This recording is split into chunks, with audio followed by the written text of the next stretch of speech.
students, in last lecture you learned how can you create, save, compile and execute a program.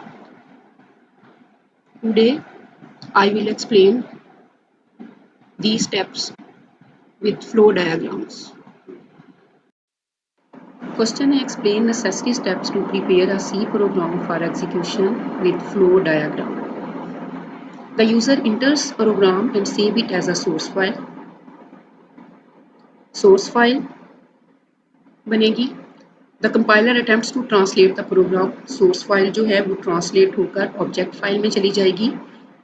अगर programme successful होगा तो next step की तरफ जाएगी. In case अगर failure होगा तो एरर लिस्ट आएगी और उस एरर लिस्ट को प्रोग्रामर रिमूव करेगा और प्रोग्राम सक्सेसफुली नेक्स्ट स्टेप की तरफ आ जाएगा. लिंकर इस ऑब्जेक्ट फाइल को अदर ऑब्जेक्ट फाइल के साथ अटैच कर देगा. अदर ऑब्जेक्ट फाइल यानी लाइब्रेरी फाइल्स जो हैं कंपाइलर का एक पार्ट है, उनके साथ अटैच होना फाइल का बहुत ज़रूरी है, उसके साथ अटैच कर दी जाएंगी. एक एग्जीक्यूटेबल फाइल बनेगी. लोडर इस एग्जीक्यूटेबल फाइल को मेमोरी में रखेगा और इसको लोड करके रनिंग के लिए तैयार करेगा. छोटी सी एग्जांपल है नीचे. सोर्स कोड temp.c है. कंपाइलर जब इसको ट्रांसलेट करेगा temp.obg में कन्वर्ट हो जाएगी आपकी फाइल और लोडर जब इसको लोड करेगा तो ये temp.exe में कन्वर्ट हो जाएगी. Differentiate between linker end loader. Linker, a program that combines the object program with additional library files is known as linker. Linker एक प्रोग्राम है जो ऑब्जेक्ट प्रोग्राम को एडिशनल लाइब्रेरी फाइल्स के साथ अटैच करता है. एडिशनल लाइब्रेरी फाइल्स जो हैं ये डिफरेंट पर्पस के लिए इस्तेमाल होती हैं. इनपुट आउटपुट ऑपरेशन के लिए, मैथ कैलकुलेशन ऑपरेशन के लिए. जैसे फॉर एग्जांपल अगर हमने सिर्फ इनपुट आउटपुट ऑपरेशन करवाना हो तो फिर हम नंबर इंक्लूड्स stdio.h की फाइल ऐड करेंगे और अगर हमने प्रोग्राम में मैथ कैलकुलेशन का कोई काम करना है तो फिर नंबर इंक्लूड math.h की फाइल जो है ऐड की जाएगी. .h से मुराद है ये हेडर फाइल्स हैं. Loader, a program that places an executable file in the memory is known as loader. जब additional library files object program के साथ अटैच हो जाएंगी तो लोडर उसको मेन मेमोरी में लोड करेगा एग्जीक्यूशन के लिए.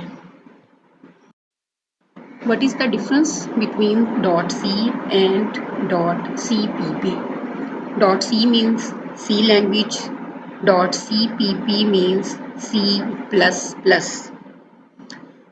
अगर आप इसको .c एक्सटेंशन के साथ सेव करेंगे तो कंपाइलर जो है वो रिस्ट्रिक्ट्स होगा, सिर्फ standard feature of C language के उनको यूज़ करेगा. Basic structure of C program. The format of writing a C program is called its structure. Basic structure जो है C लैंग्वेज का बहुत इजी है. इसको लिखने का एक मेथड है. सबसे पहले हम प्री प्रोसेसर डायरेक्टिव्स को लिखेंगे. सेकंड नंबर पर मेन फंक्शन को राइट किया जाएगा और आखिरी नंबर पर प्रोग्राम की बॉडी की स्टेटमेंट आएंगी जो 2 करली ब्रैकेट्स में राइट की जाएंगी. जैसे नीचे एग्जांपल के थ्रू एक्सप्लेन है. सबसे पहले प्री प्रोसेसर डायरेक्टिव है. Number include standard input output .h यानी हेडर फाइल है. सेकंड नंबर पर मेन फंक्शन का नेम है और फिर प्रोग्राम की बॉडी करली ब्रैकेट्स के अंदर जो एक स्टेटमेंट राइट की हुई है. एक से ज़्यादा भी जितनी भी हम स्टेटमेंट राइट करना चाहते हैं वो हम प्रोग्राम की करली ब्रैकेट में राइट करेंगे. Question: what is preprocessor directive? Explain its purpose. Preprocessor directive is an instruction given to the computer before execution of actual program. Actual program से पहले प्री प्रोसेसर डायरेक्टिव्स को write किया जाता है. इनको हम header files भी कहते हैं. प्री प्रोसेसर डायरेक्टिव्स को कंपाइलर डायरेक्टिव भी कहा जाता है. और नोट करने वाली बात यह है कि इसके एंड में जो है सेमीकोलन नहीं राइट किया जाता. Types of preprocessor directives हैं. 2 टाइप्स हैं इसकी. Number 1 include preprocessor directive और number 2 define preprocessor. Include preprocessor. The include preprocessor directive enables a program to access a library files. Syntax है. Number include standard header file. For example, number include std standard IO input output .h header file और angle bracket में write किया गया है। Next step है define preprocessor. The define preprocessor directive is used to define a constant.